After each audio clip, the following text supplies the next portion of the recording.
Chinese white vegetable, তাও আবার এত সুন্দর কালার, কিভাবে হলো বলো তো? আজকে তোমাদের সাথে এই ট্রিক্সটাই আমি শেয়ার করব। তো চলো দেরি না করে শুরু করে দিই। তো আমি এখানে ফ্রেশ ভেজিটেবল নিয়ে নিয়েছি। তোমরা তোমাদের পছন্দ মতো ভেজিটেবল নিয়ে নেবে।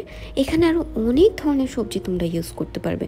তো আমি বাজারে আজকে এই 3টা সবজি পেয়েছি। এর সাথে আমি চিকেন আর কিউব করা পেঁয়াজ আর কাঁচামরিচ ইউজ করব। তো ফার্স্টে এখানে ফুটন্ত গরম পানিতে সবজিগুলো বয়েল করে নিতে হবে। যেই সবজিগুলো বয়েল হতে একটু টাইম বেশি লাগে সেই সবজিগুলো আগে ইউজ করব, আর যেগুলো জলদি সিদ্ধ হয়ে যায় সেগুলো পরে দিব, যেমন বরবটি।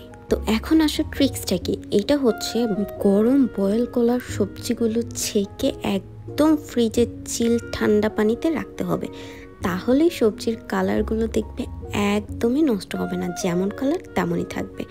তো এখানে প্যানে খানিকটা রসুন দিয়ে দিয়েছি। এখন চিকেনটাকে ভালো করে ভেজে নেব যেন একদম সেদ্ধ হয়ে যায়। অ্যাড করব কালো গোলমরিচ আর ঠান্ডা পানিতে 1 চামচ কর্নফ্লাওয়ার গুলিয়ে রাখবো। এখানে দিয়ে দিচ্ছি সয়া সস, পেঁয়াজ মরিচ দিয়ে দিচ্ছি।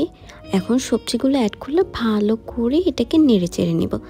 এখানে এখন কর্নফ্লাওয়ার পানিটা অ্যাড করে দিয়েছি। এখন এটা মিডিয়াম আঁচে রান্না করব কিছুক্ষণ।